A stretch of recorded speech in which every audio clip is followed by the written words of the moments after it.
welcome back to the SilmFilm Script Discussion, Season 3, Episode 2. We are steamrolling through this thing. We are well into Act 3 at this point. This is awesome. I'm starting the timer at the proper time this time. Awesome. Just awesome stuff all right. All right. So... well, we're at the beginning of Act 3. We're not well into it. All we've done is a little bit of reconnoitering, which is... I feel like we're well into it. Uh-huh. I just told my wife we were 2/3 of the way through the episode, so that's I'm sticking to that. Anyway. Okay. I may have. All right, so after some of the sons go check everything out and share some of their opinions on the Teleri, the ships, the harbor, what all, they run into some Teleri who chase them off, right? Ish. Or at least challenge them. Yeah. And they back off? And they, right.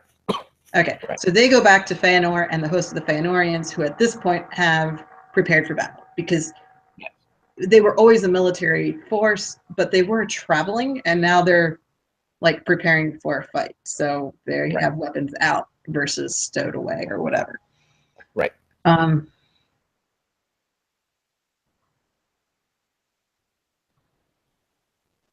So Feanor has to kind of give the marching orders to that group. Right. And this is where we get to see what he intends to have happen here, which of course is not what will really happen. Right. And he could say, you know, that we intend no harm to the Teleri. He might even say that it's not the Teleri's fault that they have a foolish king or something like that. Like, he might put the blame squarely on Always' shoulders, even though it was clear during the debate that the Teleri were not buying what Feanor was selling. Right, exactly. Right. Okay. Meanwhile... And so... Go on. Oh, sorry. Okay, finish the scene first, then I'll... So he's going to say, you know, he's going to talk about that. He's going to tell them, but he's going to make it very clear that if the Teleri fight against them, they are setting themselves up in alliance with Melkor. Yeah, he has to make that explicitly clear to his followers, because they're not going to just go slaughter a bunch of elves unprovoked. Like, it's going to take something to cause that. So he has to put that idea in their minds. And usually, if you want a bunch of non-soldiers to go commit a slaughter, you have to convince them that their opponents are not human. I mean, in human history. So for this, saying that these elves have aligned themselves with Melkor or Morgoth, because he's always going to use the word Morgoth now. Mm-hmm. Then that would be what it would take for to set the ground for a Kinslaying massacre. Dave says the host really foregrounded Galadriel and wanted to give her a multi-season character arc. I think she needs a scene before the battle starts where she expresses a desire for a realm of her own. Oh, right. In the back in the Fingolfin scene with his two sons, we can have Galadriel as well in that scene. She doesn't have to be sitting right next to Turgon, but we'll see wherever she is in the host in that scene and go with it. Okay, and have her like talk. Say her part. Yeah. Okay. Yeah. Show why she's going along with this. Yes, because we saw a scene with her at Aqualande last season, but you know that was a little while ago, so we should restate that now. Yes, absolutely. All right. So, what? Now you said meanwhile. What was the meanwhile? Where were we going back to the range to? So, if some Teleri met the Sons of Feanor down by the ships after the end of the disastrous debate, they're gonna say or do something about that, which explains how the Teleri can get people up on that arch before the Feanorians get there. Like that arch gets manned pretty quickly. How wide is that thing? Why is what? How wide is that arch? Oh, it's a natural bridge. So it's made of stone that was like already there. Do you know what natural bridges look like? Yeah, yeah. Okay, so it's so just not super huge. Right. So we're not talking huge, but it's also not super narrow because stone that's really narrow wouldn't stand up like that. Wouldn't so hold, right? Yeah. Yeah, it has to have some significant width to it. But if there's any walls across the top or whatever, that would be built by the elves. Right. So like the reason I ask is because if it's like less than a quarter of a mile across, that takes like literally 5 minutes. Yeah, it takes no time at all to get up there, but you have to get out to where it is. It's not. It's at the entrance to the harbor from the sea. Right. Okay. So with the lead up to the edge, I don't know how you get on this arch, but you don't just like hop on the arch. You have to get to the entrance to the arch. Brian asks another logistics question. How much time passes between the parley with Olwe and the attacks from Golf and leaves after Feanor and his party is traveling more slowly? I think we should show several days passing at least.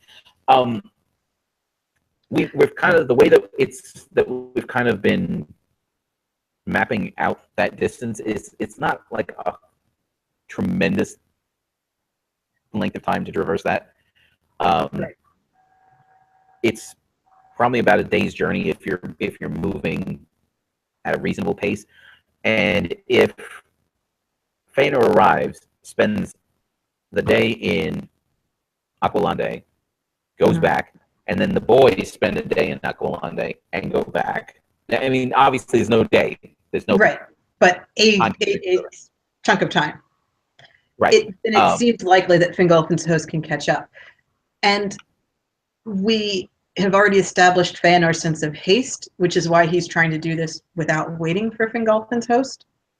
Right. He's just going to steal the ships right away because he doesn't think he needs any help to defeat the Teleri. He thinks he's just going to take the ships without much of a fight, if any. But regardless of, he, based on the speech he tells his men, he knows there's going to be at least some fighting. He just thinks it's going to be everyone quickly gives up and walks away. Right. And there's no, to be honest, Brian, there's no way to really show that several days passed. We can't show times of day. We can't show anything. Their own sense of time was totally based on the trees, which are dead now, so they don't even have ways to refer to what time it is. Right. So it's the only way we're going to show time passing is that, well, like when the next scene happens, a bunch of people are sitting around waiting, and then someone comes in and everyone stands up and has the conversation. Like to show that there was some downtime in between the events.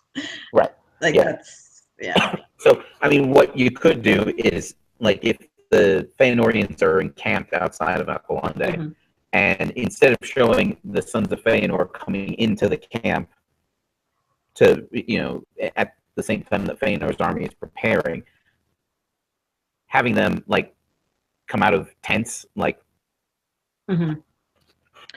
pulling, like belting themselves up and stuff like that. That will show that at least rest time has passed. Yeah. So we'll have to rely on stuff like that to show time passed, but it won't be very specific as to how much time passed. It'll be enough time for Fingolfin's group to catch up. Right. They're moving at the speed of the plot. Brian, just go with it. No, I understand why it's important to know those logistics. If you're going to plan a battle where lots of people are moving, it's important to know how and where they're moving. But yeah, as far as conveying time on screen in this episode, there's very little indication of the passage of time. There's no way you can have a clock of any sort anywhere in this. Well, we've established that they did already have hourglasses. That word, hourglasses. Yes. They do own hourglasses, but again, that's only if you're trying to coordinate something. And that's a relative time. Like that's time relative to what? You know. Yeah. But it could be a thing of if you've told your camp to get ready, you turn over the hourglass, and then as the sand runs out, they're all ready for the next event. You know, like you could do something like that, but we're probably not going to. Yeah. Brian says, I agree we don't need to specifically show passage time. I just don't want to give the impression that it all happens within hours. I think that if we show them, I think that's a valid point. I think if we show them like coming out of tents, that will suffice. That will do. Yeah, I mean, a lot of shows just use costume changes to show that time has passed. Like it's now the next day because people are wearing different shirts. Well, now they're in armor. You know, I mean, they probably didn't go to do their recon in full armor. Right. So that's the whole thing. So when the army shows up in full armor, time has passed. Right. It takes time to organize that. It just does. Yeah. Okay. So we have. Okay. So you remember we have like Feanor's elite dudes, right? Mm-hmm. They're the ones that he brought with him from Farmanos. There's got to be some people from that tier, from Tyrion that are just like all in. Yeah, Feanor. Yep. Right? In particular, we wanted his half sister Irame to be all in. But I think she's still closest to Fingolfin, so I think the host kind of wanted her to show up with Fingolfin so that she could die on the arch. Yes, that is. So that's where she is. So she's not there with him, but she is our gung ho rep. Yes, but there will be some people from Tyrion, so they're going to be slightly more lightly armed and whatnot. Mm-hmm. They're not wearing the official Feanorian uniform. No, they're not. No. So they get to. So do we just have them march into Aqualande without fanfare and just start trying to board ships? Is that the plan there? Yeah, they should be like splitting up and going for different ships. Like the plan is supposed to be everybody grab the ships as quickly as possible and get out of town. Right. The idea being that the Teleri won't have an opportunity to respond to that. Right. But they're wrong because the Teleri respond quickly. And again, they underestimated how difficult it is to get a ship underway in a harbor. Right. Yeah. Yes. So as they're all like, yes, let's figure out how to back up a sailing ship. That is not easy to do. Right. So even if they get on the ship quickly, getting the ship underway is not something they can do quickly, and the Teleri can respond before they get the ships going. Right. So we have, maybe we don't even have to have all of those ships manned. No, like, some of them are just in the harbor. Like the first ones that we get people on were the empty ones. Should be empty, right? And you see them struggling to get the ships to go anywhere. Mm-hmm. Or apparently empty. Like there can be one where there was people below decks that they didn't realize, so they like swarmed onto the ship and were ready to go, and then people came up to oppose them that way. We should specifically see Caranthir on one of those ships just getting super flustered and aggravated. Yeah, I could see how that would work with the storyline. Poetic justice is a thing. Yes. Yeah. So we start getting some wrestling matches, some brawls breaking out on the on deck. Right. And the Teleri think that throwing somebody in the water is not a fatal move. Like it's no big deal to toss someone overboard because the Teleri can all swim. Right. And they're also not wearing heavy metal. Right. Another. Yeah. The Noldor can probably swim as well, but maybe not when in full armor and dropped off a ship. Right. Yes. So it's probably relatively deep water, I would imagine. Right. It's their harbor. I mean, it's a port. It's it's deep. Yeah. So I think that the first retaliation of the Teleri is not with weapons, it's with tossing people overboard, because that seems the natural thing for them. And the Noldor react very strongly to that because they think the Teleri are being, that this is a deadly attack. So they respond with deadly force and slaughter the Teleri. Well, so where the Noldor are getting thrown overboard, the Teleri are getting run through with swords. Right, yes. Again, that escalated quickly. I mean, they can start out, the Noldor can start out just trying to bash them back with shields and whatnot. Right. Like you said, it was brawling at first. It was just wrestling matches, which are punching fistfights. I mean, it wasn't a battle. Yeah. It was a theft at first. Yes. And then robbery goes wrong and homicide ensues. Okay, so the host really wanted Feanor to be the one to drop the first Teleri. I have to admit I'm not super crazy about that if Feanor is also the guy who's killing Alway. Right. He only gets one big thing in this. And the whole setup with a bunch of different groups on different ships, it should escalate differently in each place. Like in some places the ship was empty, they just took over, and the only thing that they're struggling with is how to get the ship underway. There's no fight. In other places they have to fight to get on board because there were people on the quays or whatever, so they couldn't even so like they can't even get on the ship. Like those are the two extremes. And then in between there's fights on the deck of the ship because some Teleri are on the ship and some Noldor are on the ship, and now they're fighting over it. So Feanor probably takes command of his ship very quickly. He picked one that he knew he could get. He went for it. He took it. Like that's something that Feanor's good at. So he doesn't need to kill anyone to accomplish that. He might knock somebody in the water, but that's like at most what he needs to do.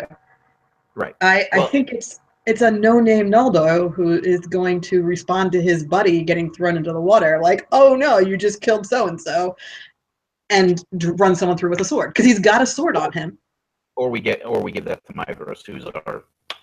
Yeah, you're right. Maedhros is a solid fighter, and I could see him striking out in retaliation in defense of someone else.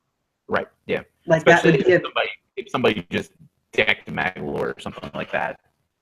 Right. Yes. Maedhros would kill anyone who tried to take on MacLeod. That's a given.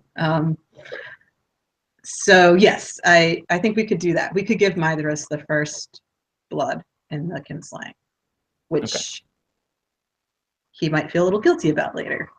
Yeah, maybe a little bit.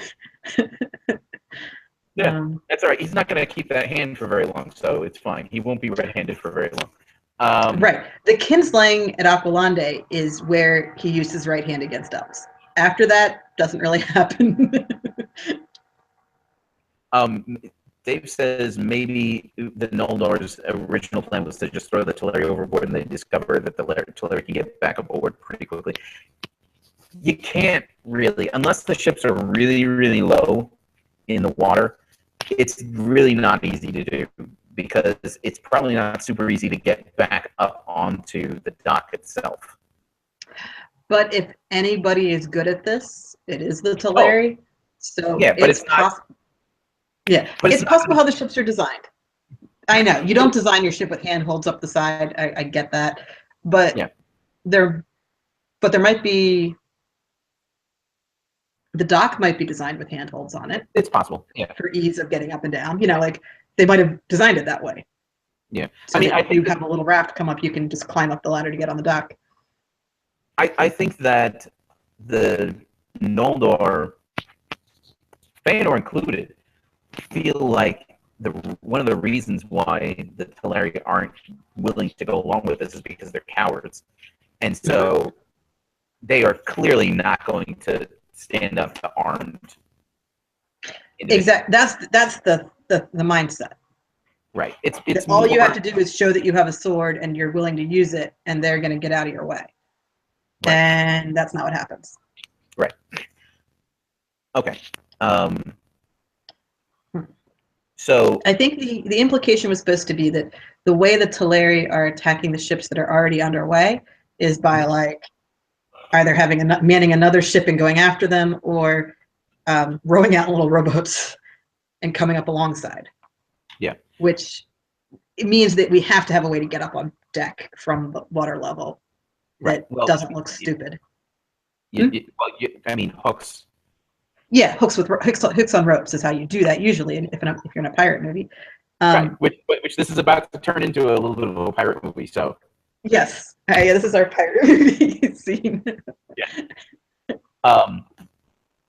Also, we need to figure out what we're doing. It's like, if Arwen's going up to the top of the arch, is always sending her there to take command of the archers? Is that the move that's happening there?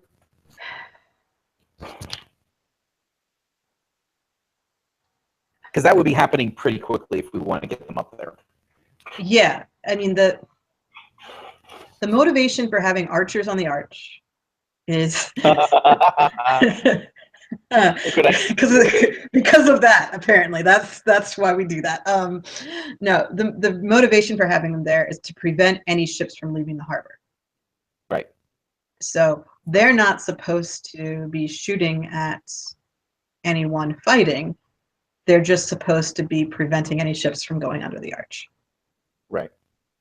Well, also, I think that it's possible that, so they've never dealt with armor. It's possible that the Teleri had no idea how ineffective the archers, these archers are not going to mow these guys down. No. Whereas typically, if you have archers in a defended place and they can just rain arrows down on you, that's going to be decimating to your troops, but not in this case. No. I just got a break signal a second ago, so we should do that. If all right. you are watching us live, we'll be back in a second. If you're watching us on YouTube in the future, definitely like and share the videos if you want to share them. If you haven't yet, feel free to subscribe, and we'll be back in a minute.